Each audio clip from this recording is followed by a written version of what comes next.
आज हम लोग कक्षा 9 हिंदी काव्य के बारे में वर्णन करेंगे, जिसमें से कि जो पाठ है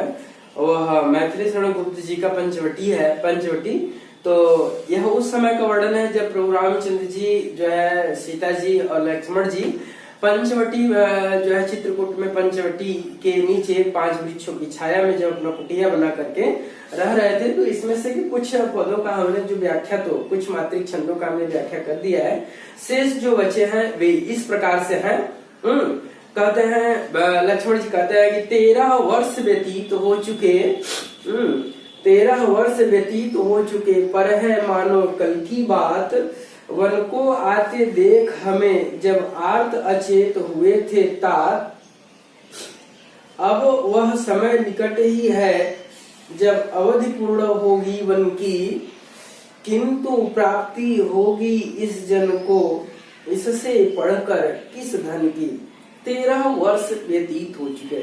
लक्ष्मण जी कहते हैं कि हम लोगों को अयोध्या से वनवास के लिए आए हुए 13 वर्ष समाप्त हो चुके, लेकिन यहाँ के सौंदर्य को देख करके, यहाँ के वातावरण को देख करके, यहाँ की चलने वाली मंद मंद ठंडी हवाओं के स्पर्श से ऐसा प्रतीत होता है कि मानो हम लोग कल ही जो है अयोध्या से वनवास के लिए उपस्थित हुए हों, आए हों, आगमन किए हों। वन को आते देख हमें जब आर्त अचेत हुए थे तात, जब हम लोग वन की तरफ, जब हम लोगों का प्रस्थान हो रहा था, तो पिताजी हम लोगों को देख करके अचानक जो अचेत हो गए थे, अचानक जो है बेहोश हो गए थे, बेहोश हो गए थे। और अब वह समय निकट ही है जब अवधि पूर्ण होगी वन की, अब वह समय दूर नहीं है, अब वह समय समाप्त हो गया जब हमारे वनवास की अवधि जो है वह समाप्त हो जाएगी। वनवास की अवधि समाप्त हो जाएगी और जब अवधि पूर्ण होगी, वन की अवधि समाप्त हो जाएगी, किंतु प्राप्ति होगी इस जन को, किंतु मुझ जैसे लोगों को, इस जन को इससे बढ़कर किस धन की, इस प्रभु रामचंद्र जी और सीता माता के सेवा से बढ़कर मुझ जैसे लोगों को किस धन की प्राप्ति की कौन सी आवश्यकता है। इसके अलावा मुझे और कुछ भी आवश्यकता नहीं है। नीचे वाले छंद में लिखते हैं, और आर्य को राज्यभार तो वे प्रजार्थ ही धारेंगे। जैसे ही प्रभु रामचंद्र जी जो है अयोध्या पहुंचेंगे, उनको तो कौन कार्य है, वे प्रजार्थ, वे राजभार तो प्रजार्थ ही धारेंगे। वे राज्य के भार को संभालने के लिए, अपने राजपाट को संभालने के लिए, प्रजा की भलाई के लिए वे तुरंत राज्य के भार को अपने ऊपर धारण कर लेंगे, अर्थात राज सिंहासन पर वे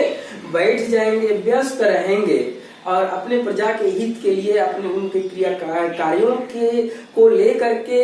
वे हमेशा क्या रहेंगे, व्यस्त रहेंगे, वे हमेशा उससे उलझे रहेंगे। हम सबको भी मानो विवश विसारेंगे और प्रजा की भलाई की व्यवस्था के कारण वे हमेशा इतना प्रजा की भलाई में लीन रहेंगे कि उस व्यवस्था के कारण हम लोगों को भी क्या कर देंगे, वो भूल जाएंगे, व्यस्त रहेंगे। हम सबको भी मानो विवश, मानो ऐसा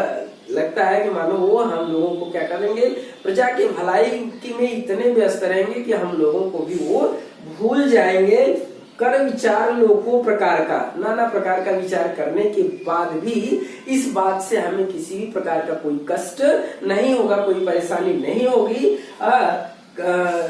हर कर विचार लोको प्रकार का, हमें न इससे होगा शोक। लक्ष्मण जी कहते हैं कि इस बात से हमें कोई शोक नहीं होगा, कोई दुख नहीं होगी, कोई परेशानी नहीं होगी, कोई समस्या उत्पन्न नहीं होगी, क्योंकि प्रभु जो है प्रजा की भलाई के लिए जो है राजभार को अपने ऊपर धारण करेंगे, जो है राज सिंहासन पर बैठेंगे और समस्त जो है प्रजा के कल्याण के लिए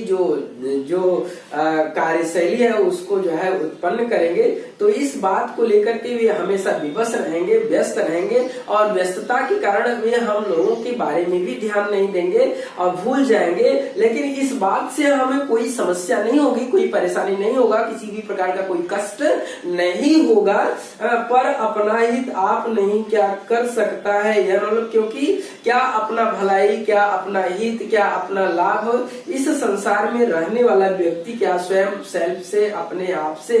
क्या कार्य नहीं कर सकता, अर्थात सब कुछ कर सकता है। हम लोग भी अपने हित के लिए अपने जो है कार्यों को स्वयं से ही पूरा करेंगे, हम लोग उनके ऊपर आश्रित नहीं रहेंगे, क्योंकि वे प्रजा की भलाई के लिए हमेशा व्यस्त रहेंगे और इस व्यस्तता के कारण हम लोग भूल जाएंगे, लेकिन इस बात से हमें किसी भी प्रकार का कोई परेशानी और शोक नहीं होगा। तो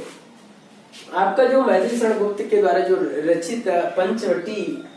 से जो लिया गया जो छंद था, उन समस्त छंदों का हमने क्या कर दिया, व्याख्यान कर दिया है।